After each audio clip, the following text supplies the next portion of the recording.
Good afternoon or good evening, everybody. It is a fantastic day at Elkhart Community Schools. Welcome to our YouTube channel. We are so excited to give you a preview of the Parent Connection Expo, which is happening March 26th from 11 to 2 at the Elkhart High School main campus. This is your opportunity to get involved with the district, stay in the know, and learn about the resources we have for families and students. So we have 3 extraordinary guest speakers on the live event today. We have Mindy Higginson, if you want to wave, Mindy. She is, I want to make sure I get her title right, the Director of Elementary Curriculum and Instruction. We have Brandon Akins, who is the Director of the Career Center. He's also the Director of Region 8, which spans 3 counties of our great state of Indiana and about 13,000 students. And then last but not least, we have Sarita Stevens, who is the Assistant Superintendent of Student Services. So we are going to give you a little preview about the elementary education. We're going to give you a preview of the Elkhart Area Career Center, and we're going to give you a preview of student services. So I'm going to let each speaker introduce themselves shortly, and then we'll get into the presentation. So Mindy, do you want to introduce yourself to our audience? Sure, absolutely. I am Dr. Mindy Higginson, and I am the Director of Elementary Curriculum and Instruction for Elkhart Community Schools. It's hard to believe this is my 26th year in education. I have been a teacher both in the elementary, middle, and high school, language arts. I have been an elementary and a middle school principal, and now the Director of Curriculum and Instruction. So I enjoy working with students and teachers, and I'm very excited to be here to talk to parents today. Awesome. Okay, Brandon, do you want to tell us a little bit about yourself, your position at the district? We'd love to hear about it. Yep, absolutely. Hey, good evening, Brandon Akins. I'm the proud Director of the Elkhart Area Career Center. In my 22nd year in education. I've been in alternative education, special education, been a behavioral specialist, and lucky enough to spend the last 9 years at the Elkhart Area Career Center in 3 different roles. And very excited to talk about the opportunities in career tech ed. Thank you, Brandon. Sarita, do you want to share a little bit about yourself? Sure. My name is Sarita Stevens. This is my 31st year in education. I've worked in urban districts for all of that time. I also came up through the career and technical education ranks. Yay! Because that's really what real education is all about. So Brandon and I really understand how important it is to connect students to the purpose of learning, which is, what they see in their future. So I'm over student services, which is where we monitor enrollment and do all of the wellness activities like social work, nursing, all of those things, and connect parents to community resources. And that's what I do here in Elkhart. Thank you. So if you guys did notice, everybody on this panel has 20 plus years of experience. That says a lot about the quality of the educators and staff we have at Elkhart Community Schools. We like to hire and attract the best of the best, and that's what you have on this panel today. So we're going to start with Sarita. We're going to talk a little bit about student services. So Sarita, some people might not know what student services is. So can you just give them a general overview of student services, what you guys have to offer, and what support do you have for students and families in student services? So, traditionally in education, in the new age of education, you focus on the whole child. So you focus on everything that would educate the child to the best of your ability.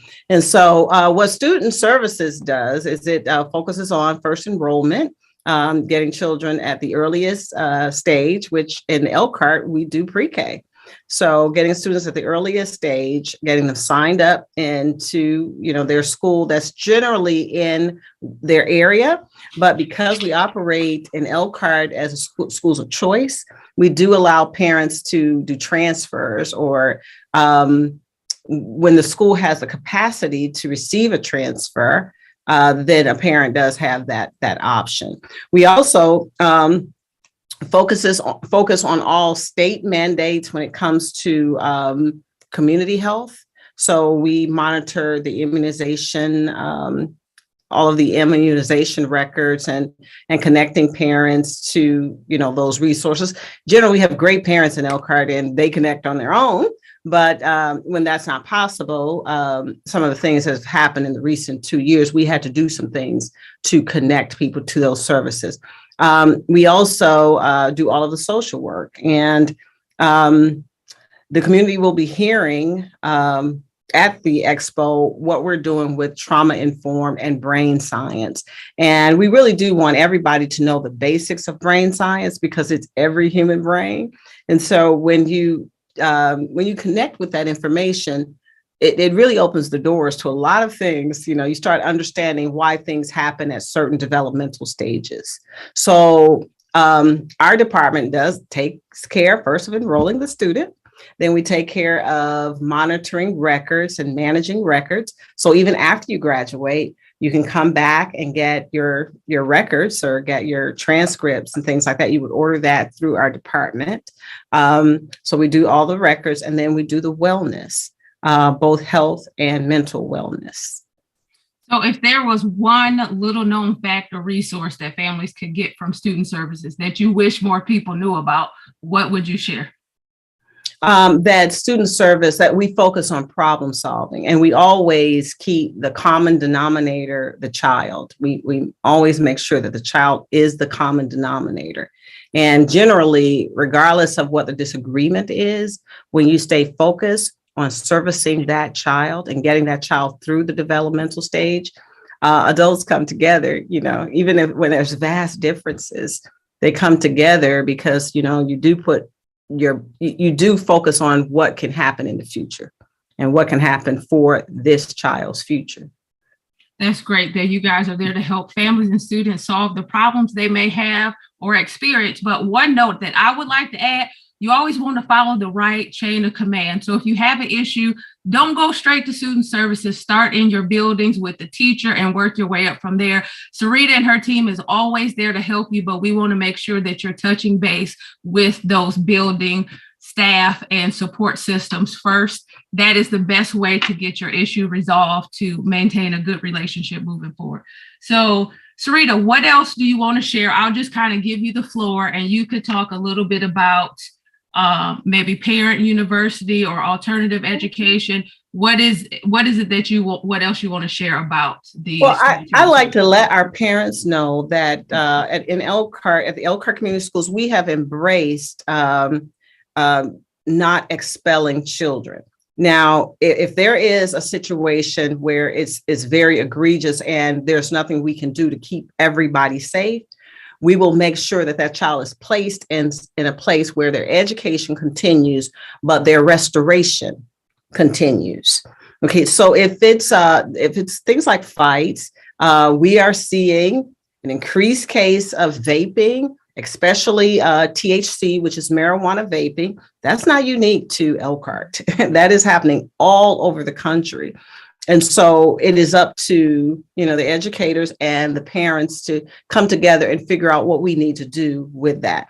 But in terms of disconnecting a child from education at any developmental stage between K and 12, it's a bad idea. And so we have created alternative methods to keep a child in school. And as a result, we've had 0 expulsions. And really what that means is that all resources collide together to make sure that we don't disconnect this child.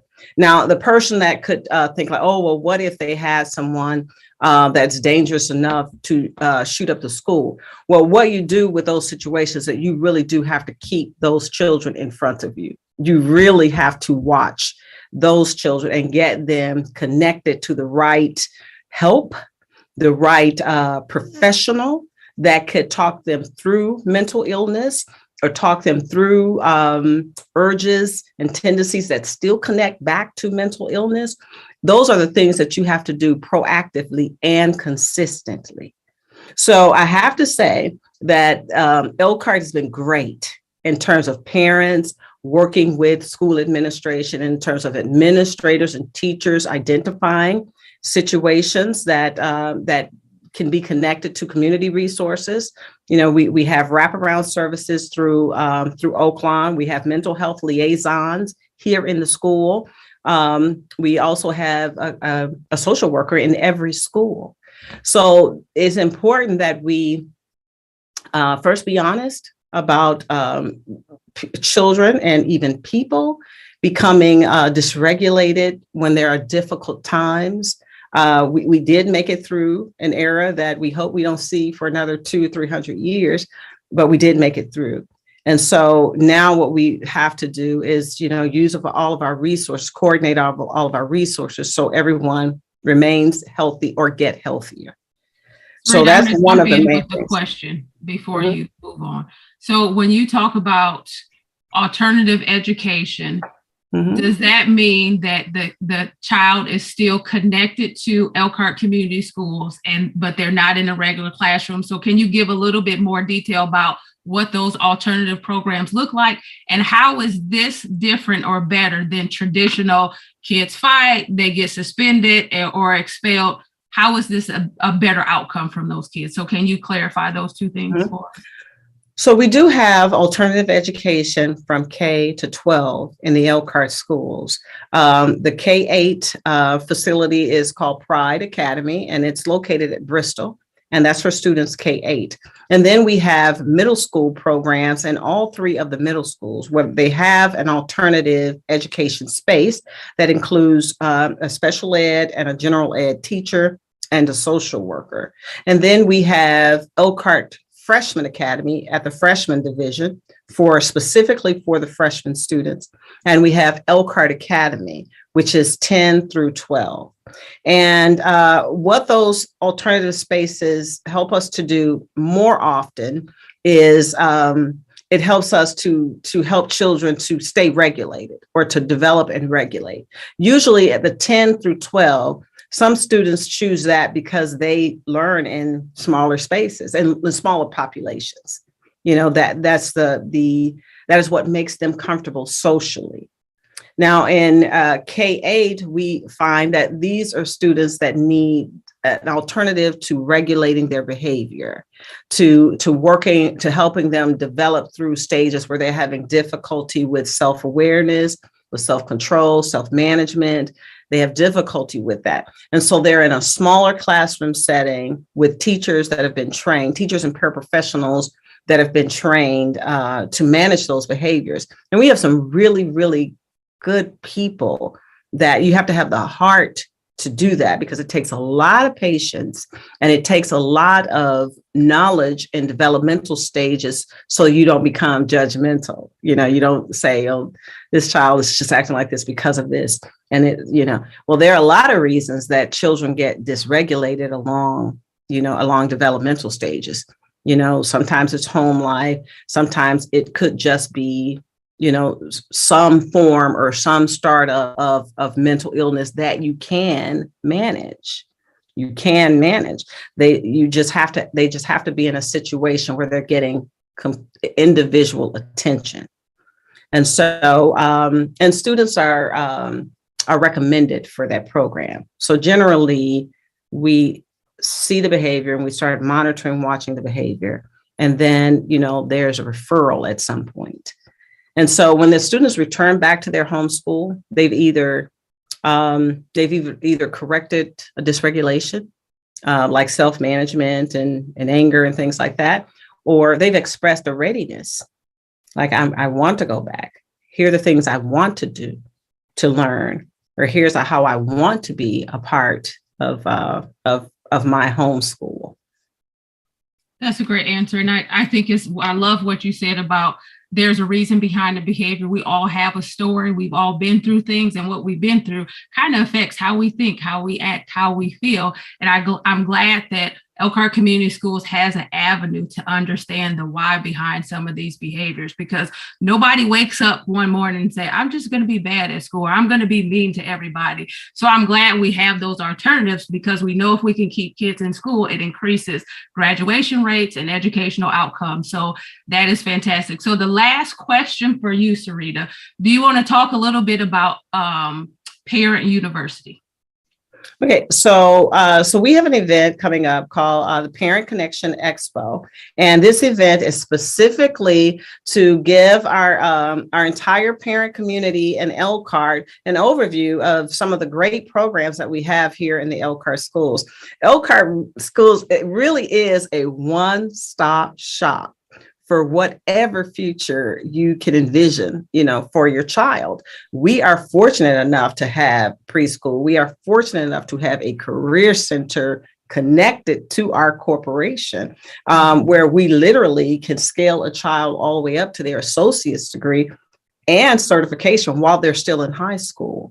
So the Parent Connection is to bring all of the community resources and organizations who have been wonderful with helping and supporting the Elkhart schools, and who can actually help you create that vision and manage that vision for your child. We're bringing them in one space at one time on March 26th from 11 to 2. And this will allow parents to connect to various organizations.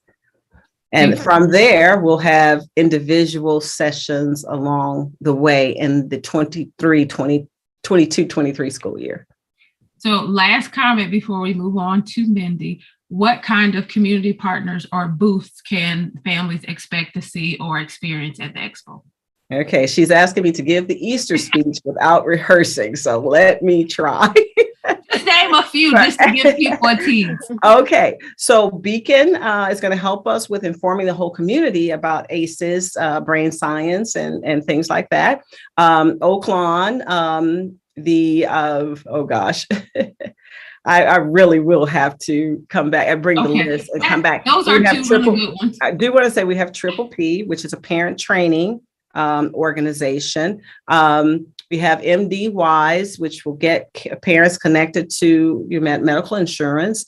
We have Immunization Indiana, which explains why these immunizations are there and the availability of bringing the information. United Way, that has this great program called Thrive. It's a $1,000 grant, and it connects parents to any, it's the $1,000 disconnects you or get you over any barrier that's interfering with you moving your family to the next level. So I hope by naming 4 or 5 that I'm off the hook, but we have 30 community organizations that will be participating. And can I say this really quick?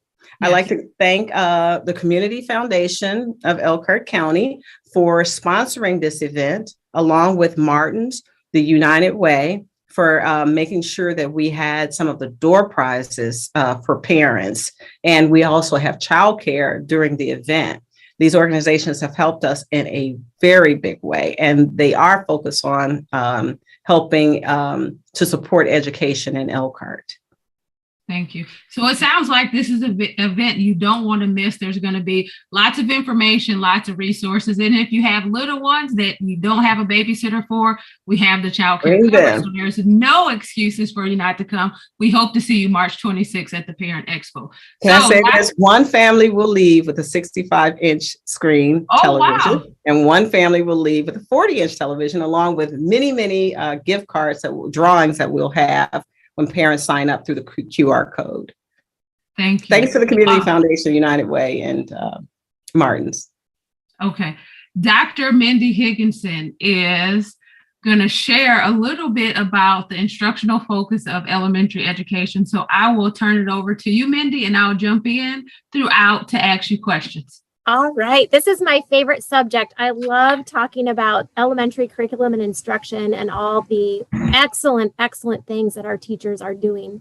They are working so hard. I don't think there's ever been a time period that I've seen teachers work so hard, and I'm super proud of them, to our Elkhart teachers. So in the elementary, let's start with reading. Reading is the foundation to everything. And this year, I am excited to share that Elkhart Community Schools has adopted a new reading resource called Foundations. And I'm actually going to share my screen because I want to share resources for parents so that you know where to go and find things and read a little bit more.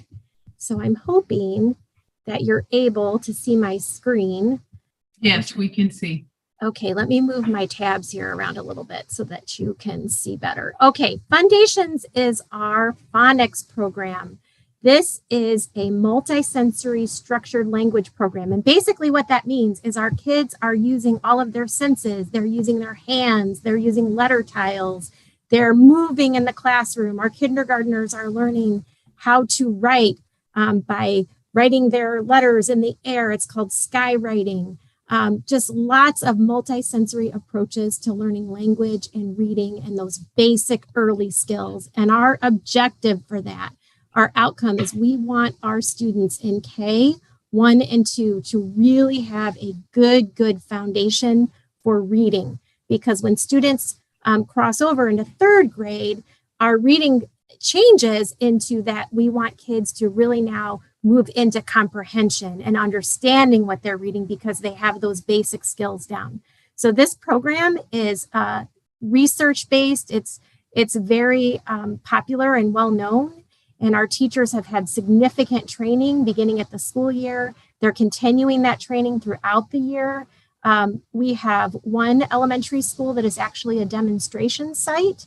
And so we have particular coaches that are working in that building, and then other teachers have the opportunity in the future to be able to go there and to watch this training on site.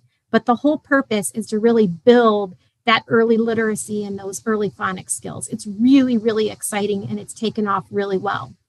Our basic reading program is called My View Reading. It's through a company called Savis. And we've used that program along with this program. So the two resources are working together. And our teachers are giving students regular assessments. So every few weeks, they're giving students assessments, or even less than every few weeks, to really monitor and track students' progress. And our objective there is to make sure that if there are students who are struggling or need certain support, that we're not waiting for long periods of time, that we're getting back in, that we're reteaching and making sure that we're really honing in on students' needs. So I'm excited about reading. Great things are going on there. We've also adopted a new math program this year. It is called Math Expressions. And I want to take you to the website there just for parents to be able to know where to go in case you want to read more about it. I actually want to just show you in a Google search because they've got a really nice video that pops up. When you go to the site, you can see this video pop up and you can see the students there, see them using manipulatives and using the tile board. So again, lots of movement and motion and, having kids really use the manipulatives and the hands-on learning, which is so important for all subjects, but also for math. There are learning games connected to math expressions. There are lots of examples in math expressions that tie to kids' day-to-day experiences. And so we're hearing some good feedback from math expressions, and we will be excited to see what our data reveals there. Same with reading. Teachers give regular assessment so that they know how students are doing in math, and then use that information to be able to reteach or to provide enrichment for students that are also doing really well. We have to make sure that we're not only reteaching to students who are struggling, but providing those enrichment experiences for students who may be excelling, because we want to differentiate for all students. For science this year, we have retooled our science kits, which has been very exciting. And we purchased a lot of new materials for our science kits. So the teachers are doing hands-on engaging science activities with students.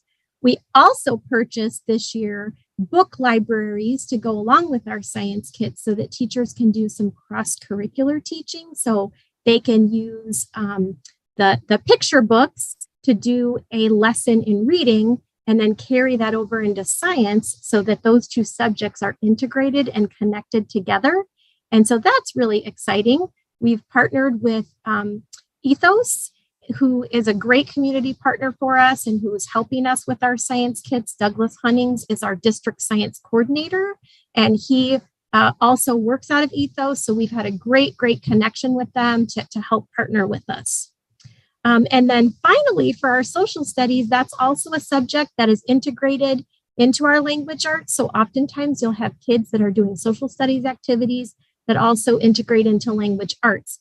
Our same company that provides our language arts resource also does our social studies. So those are sort of the 4 basic subjects.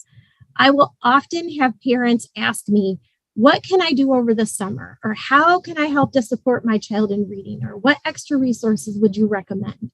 And so I want to make sure that I share those with you. The IDOE, a few years back, actually created these literacy guides for every grade level. I'm showing you, this is an example. It says kindergarten literacy. And it says literacy skills your child will learn in kindergarten. So it gives parents an overview of the most important skills that students will learn in kindergarten. And then it says, communicate with your child about school by asking. And there are these key questions. Can you tell me about a book that was read today? What did you learn in reading today? So it extends the learning, what the child is doing at school, into the home. And it really helps connect parents and help them to kind of know, how can I follow up at home? And then there are these additional resources on communicating with the school about your child. And on the back, turn over for strategies to use at home. So how can you use at home? And then read, which I always tell parents, you can never, ever, ever read enough with your children. Super important. And, it doesn't even have to be always like at the end of the day or a bedtime story. It can be when you're at the grocery store and you're going through the aisles and you're reading labels and things like that. It can be as simple as when you're in the car, reading street signs, and anytime that you have the opportunity to practice reading. So anyway, this goes K all the way up through 6. The IDOE has changed their website around. So the resource to get this, there's a link here to go to www.doe.in.gov literacy framework. If for some reason parents have difficulty finding this resource, you can email me at mhigginson@elkhart.k12.in.us, and I am happy to email this resource to you to make sure, because it really is a valuable resource. There's also a fun resource. I, as a principal, used to refer this a lot to parents who would come in for conferences and say, how can I help my child read at home? This is a fun one. It's called Teach Your Monster to Read. It's a free resource website, and it's just teachyourmonster.org.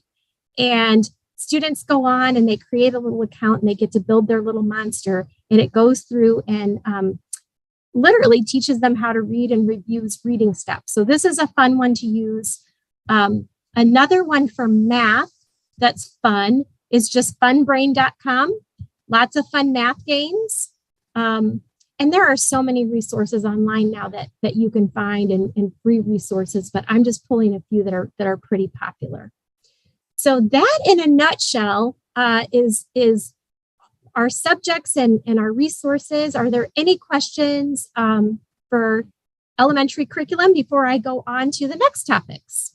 I do have some questions. So when you talked about the reading program and how it uses multi-sensory, can you go into a little bit more detail about why that's important and how does that help a child learn to read better or faster or more proficient by using all the senses?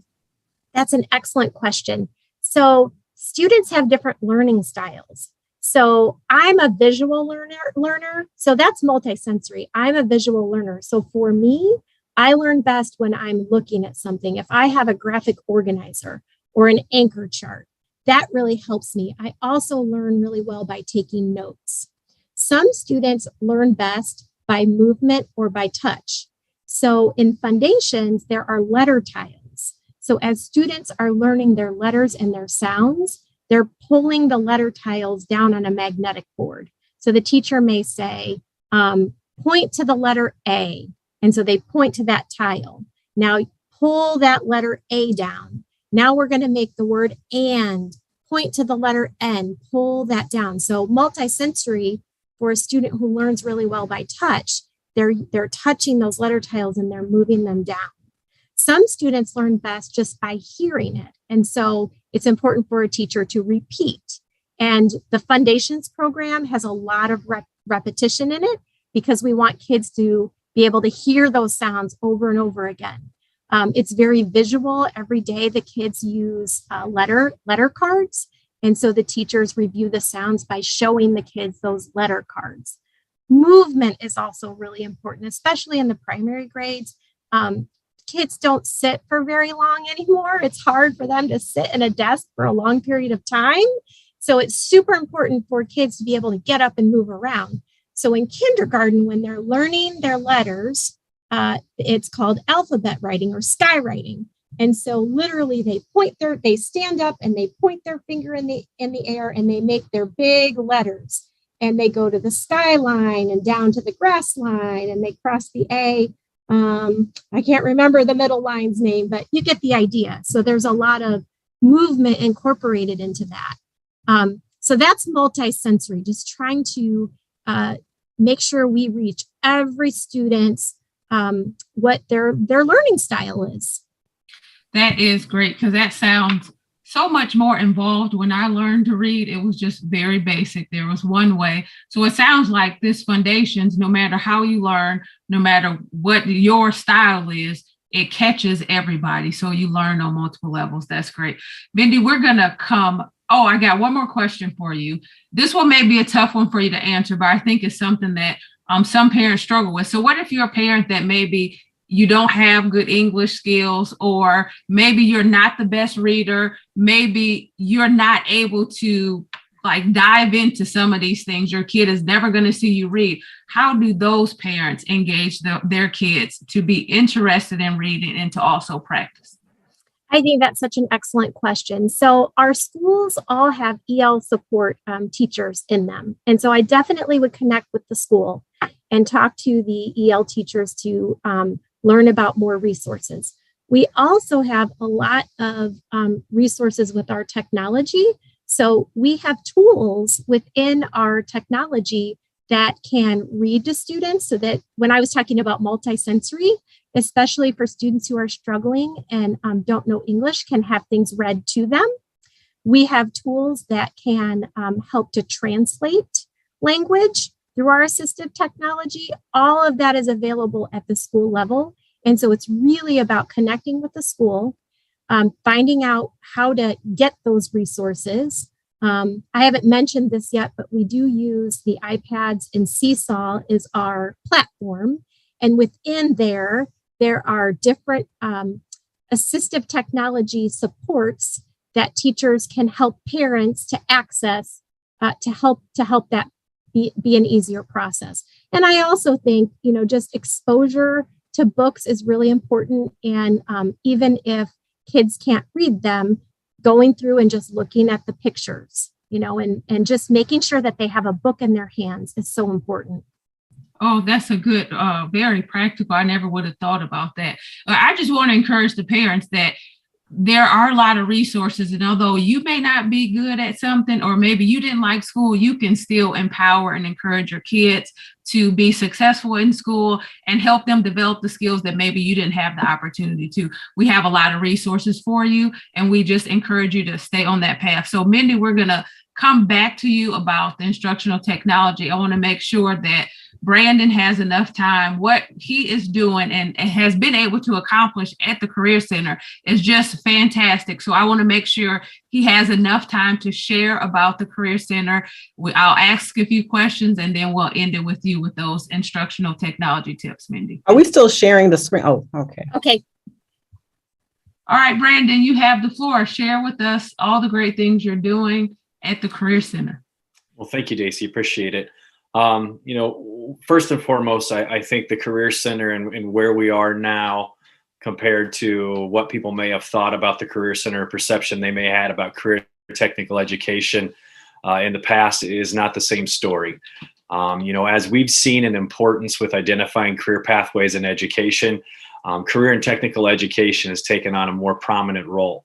And career and technical education has morphed into such a rigorous model where we really look at the opportunity for students to walk out the door with some stackable credentials that positions them for whatever the next step of their journey may be. We have a number of students that come to the Career Center because they have an interest in a career. They know they're going to need a level of post-secondary training. And so they come to the Career Center because it's a logical step-off point. We were lucky enough to be the first early college endorsed Career Center in the state of Indiana. And that is quite the tag to carry. It's something that we're very proud of. I'm very fortunate that I had strong administrators that laid the path for me and my colleagues. And this is something that our instructors have risen to the challenge. What does early college mean? Early college means that our students have the opportunity to come and take college courses in a number of our programs, actually 29 of our 31 programs. And in 1/3 of our programs, they have an opportunity to earn a post-secondary credential prior to graduating from high school. The best part about the post-secondary credential is our students do not pay anything for college credits. All college credits earned at the Career Center come free of charge. In some of our programs, the college credential isn't the most prominent because maybe our students want to go into the world of work. And in those areas, it's the industry certification. Another thing is our students don't pay for industry certification. In many of these areas, if an adult learner would want to go out and take an industry certification test, we're talking multiple hundreds of dollars. Our students don't pay any of that. And I think the importance of career and technical education isn't just at the Elkhart Area Career Center, but it's something that we see across all of our high school settings. So when we look at Elkhart High School and we look at the merger of the high school and the schools of study, career pathways and the ability to use career and technical education to, one, engage students. Engaging students is a vital thing that we have to keep an eye on, because as students progress through the grades, some students lose an interest in their education. Mm-hmm. And if they don't see a connection between what they're learning in the classroom to their potential careers, we will lose them. And so what we need to do, and what we are doing in Elkhart, is in our 7th and 8th grades, we really start to focus on that career pathway. We have students start to do exploration. All of our students at the 8th grade level participate in preparing for college and careers. It's a mandatory class across the state. And this class is a great opportunity for students to explore their interests. And if they don't actually know what their interests are, it's a way for them to look at their talents and identify how can those talents connect to jobs. One of the things that we see quite often is folks' scope, as far as in what their influence looks like, is usually dependent on people that are around them or things that they see on TV. It's our job as educators to expose them to all the different opportunities. And I think we're very fortunate that we have developed, through our Preparing for College and Careers, our School of Study models, an opportunity to get into a career pathway and begin working towards that goal that we want to have after post-secondary. The Career Center is fortunate enough to be a pathway option for a number of our students when they reach junior and senior year. And within those schools of study, the partnerships that we will continue to develop with Elkhart High School will, I believe, in the long run mean we have more Elkhart High School students accessing the Career Center. And there isn't a better opportunity to get a head start on your career than through career and technical education. And to be extremely biased, I don't think there's a better place you can do that than the Elkhart Area Career Center. Oh, thank you. And you don't have to be modest. We can toot our own horn. We have fantastic facilities, fantastic programs. So just a few follow-up questions for you, Brandon.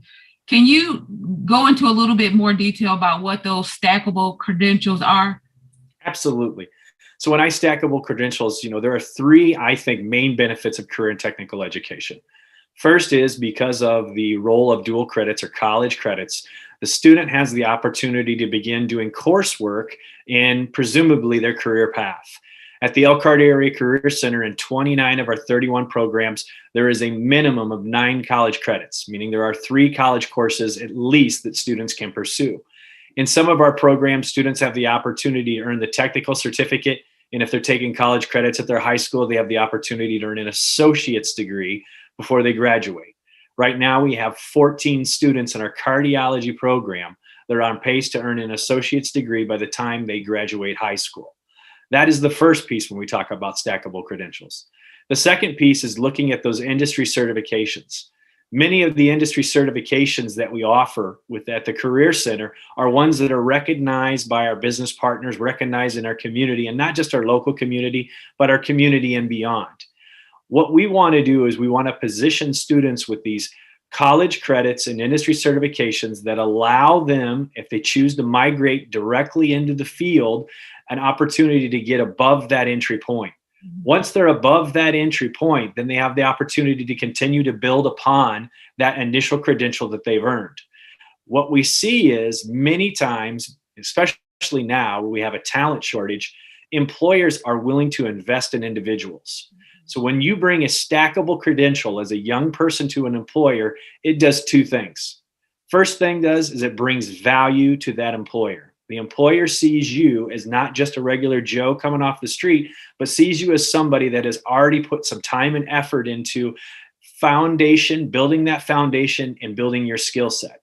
The second thing it does is it signifies to that employer that you are trainable. And what we need is we need more and more people that are dedicated to becoming trainable and continuing to elevate themselves. All of us on this call are educators, and we know the value of being a lifelong learner. That's what we're really trying to get into our students' head, is that, education is not stopping at senior year or after a bachelor's degree or a master's degree or a 2-year associate's degree. However you look at that credential, they all have value. If we want to get into numbers, I can point out that if you look at the trajectory of where jobs are going to be, we're going to see the importance of industry credential and associate's degree well outpacing the need for bachelor and master's degree as we continue to build our economy. So those stackable credentials that they start with is a great way for a student to get a head start. It's a great way for the employer to find someone with talent that wants to continue to grow with a company. And what's so exciting is you are saving students so much money by allowing them to earn that associate's degree. I know I wish I had this opportunity because I have a lot of student loan debt, and I would have loved to have the opportunity to get some free college credits or even a free degree, even if it's only 2 years to jumpstart my career. And another thing I love about what you said is that we know that students' ambitions, their opportunities are framed by the things that they're exposed to, maybe the things that their family have done or seeing other people in their family go to school. But if you don't have those opportunities, participating in the Career Center is a way for you to get exposure to new opportunities so you actually can feel like you can dream bigger, go to college, accomplish things that maybe you don't see in your everyday life. So I love that the Career Center is giving kids opportunities to what we say best at Elkhart Community Schools, to be college, life, and career ready. That is our goal for all of our students. So last question for you. Can you talk a little bit about employability skills? Because we talk about the credentials, we talk about the classes. What are the employability skills that the Career Center teaches the students, and why is that important? Why is it important? It's because it's what employers are looking for. We are very lucky and fortunate because we are in our 50th year. We have built a lot of very strong partnerships with members in the community. We have over 500 business partners that we currently work with in various capacities. And each and every time we have interfaces with them and we ask, what is it you're looking for? It comes back to the employability or the 21st century skills. Do you have the ability to collaborate with others? Can you problem solve? The one we have right now is, will you show up, and will you show up on time? We feel very strongly about this. If you actually look at the Indiana standards, there's 18 employability skills standards that we're supposed to be embedding in our educational journey. So at the Career Center, this is something we take very seriously. We actually use our professional learning communities to focus on 21st century skills. So we develop lessons so that no matter what program a student goes into, we know that we're going to be working on those 21st century skills that will transfer to any walk of life that they go into.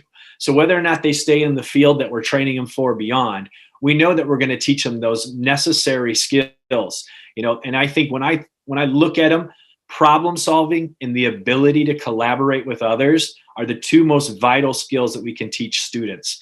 Students have to understand no matter what job you go into, and it's interesting because we were just on a call today with the Elkhart Clinic. And they talked about the interpersonal skills being a vital skill set to develop, and that is their number one challenge with their current employees. And I'm thinking in my head, wow, all of the different duties and responsibilities that HR has to oversee, and we're working with interpersonal skills for professionals. So those are the things that we want to get a jump start on. And we can't do that work without our community partners. So we have them involved as often as we can. But we're going to make sure as students come in, no matter what program they enter, we are working towards those employability skills to ensure that we're preparing them not just for the career, but for any career. That's good. And it's important for them to know it's not just about you being good at something or adding value. You actually have to have those relational or soft skills. I spent 4 years in HR.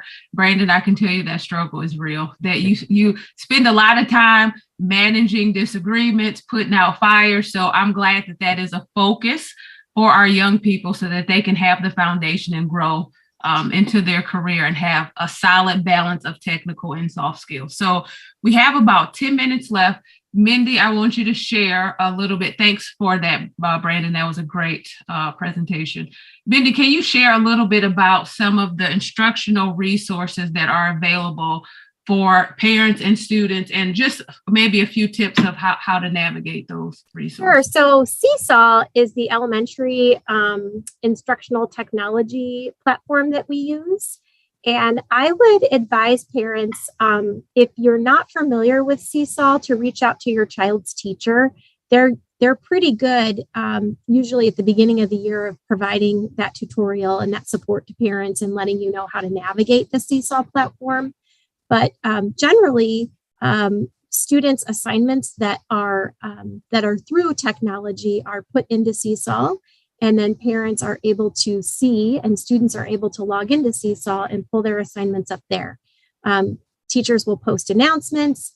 They will post important dates for things coming up through the Seesaw. It's also important on our e-learning days when their kids take their iPads home. That's the major device, and that's how we communicate lessons on those e-learning days. At the secondary, it is Canvas.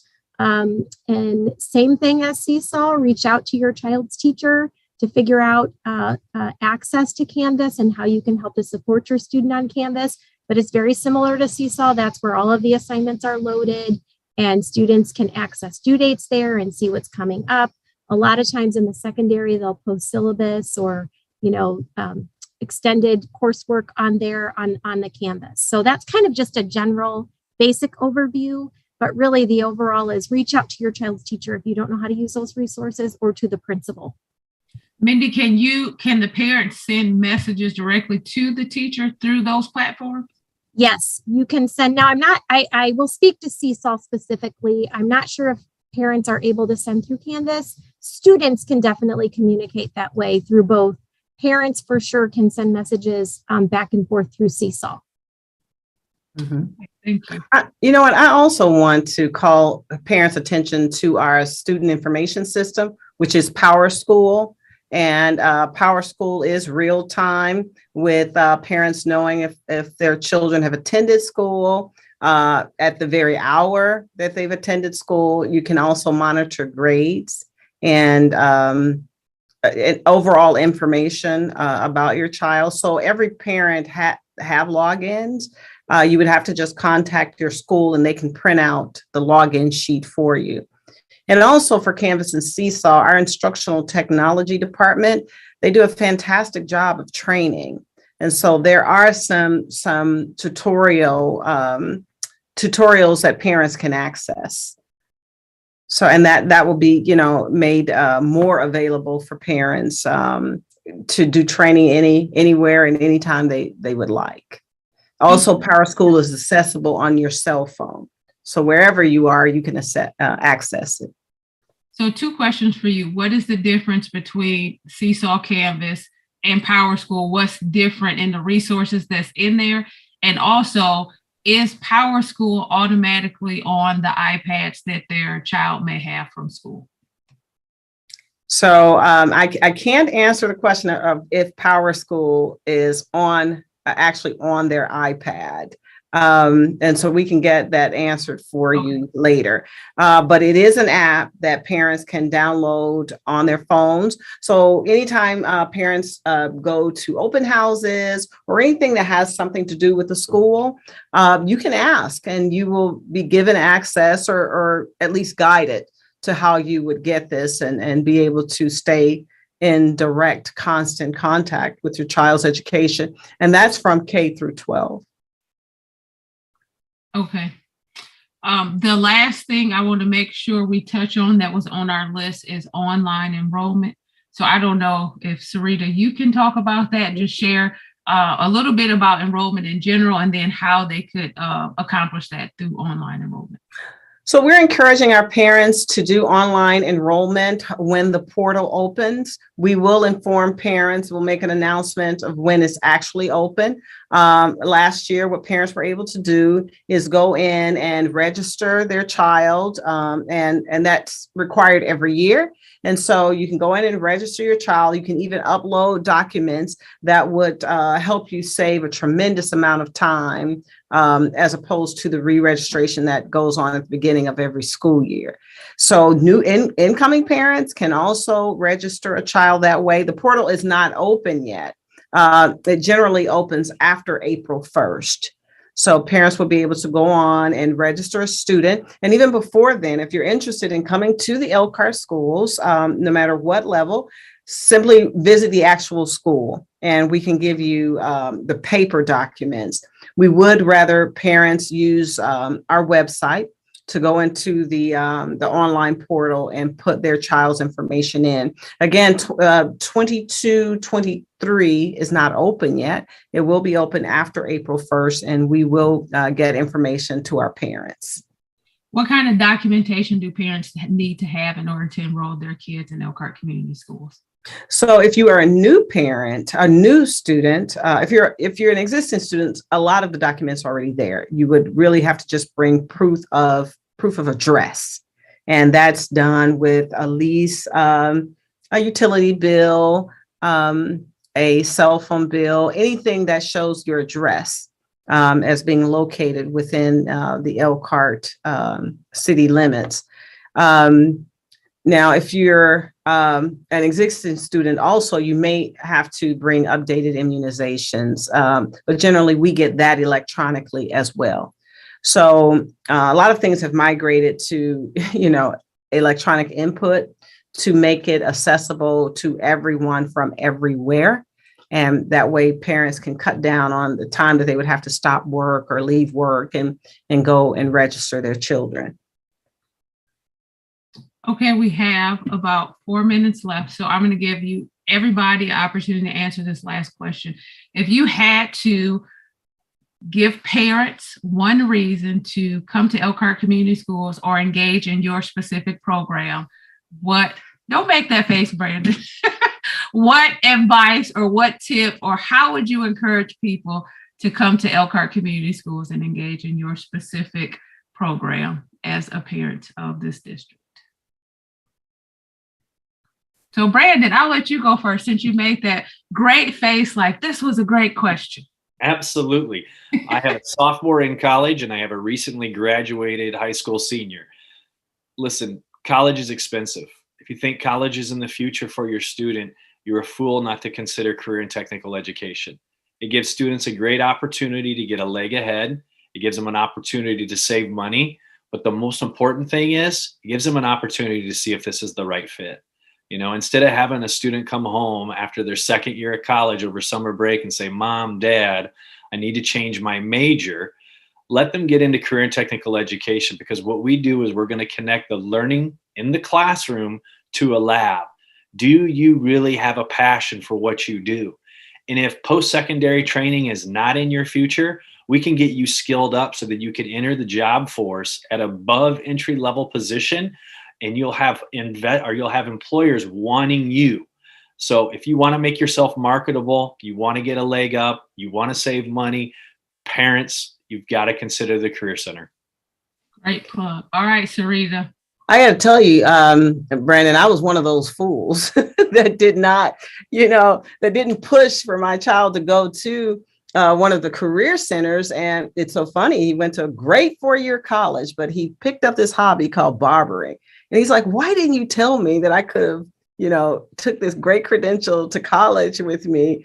And I'm like, you know what? My bad, young man. I am not as good at this as Mindy is, but I'm going to try to share my screen so you can see the Parent Expo. Am I doing it, everybody? Yeah, we can see it. Okay. So thank you, everybody. Please celebrate with me. Actually sharing a screen correctly, everybody. Thank you. Just wanted to get you, let you see the visual of the Parent Connection and why we want to connect our parents to everything education for our K through 12 students. And that's going to happen Saturday, March 26, 2022. Our goal is to bring 300 to 500 parents out to see what's happening and connect in some kind of way, because we also know that our parent community can help us thrive and be better schools. So please plan to attend an hour, 2 hours, 3 hours, stay the whole time. Dr. Tallheimer will be addressing a general assembly at 11:30. Mayor Rod Robinson will be there to welcome us at the beginning of the event. And of course, we'll have door prizes throughout the day, including a big screen TV, actually 2 big screen TVs. And we just like to engage our parents and get to know each other better. And also those sponsors, Community Foundation, United Way, and Martin's. We are very fortunate to have community foundations, to have organizations that are willing to help us be successful. Okay, I'm going to stop sharing. Let me see if I can do that. You might have to do that for me. Up at the top, Sarita, where it says view options, it should be like a green bar at the very top. You see how patient she was with me on that? She talked to me all the way to the top. Okay. Well, guess what? We are out of time. We will, you guys can watch Sarita figure that out while I close it out. It was a great day at Elkhart Community School. We are so happy that you joined us on this YouTube live event to promote our Parent Expo Live. Again, make sure you plan to come March 26th from 11 to 2 at Elkhart High School main campus. We will have door prizes. There will be plenty of vendors, lots of information, and childcare will be provided. So thanks again for watching. It was a pleasure, and we will see you next time on our next live event. We will have community partners on March 17th, same time, same place. So we will see you guys in 2 weeks. Thank you. Record.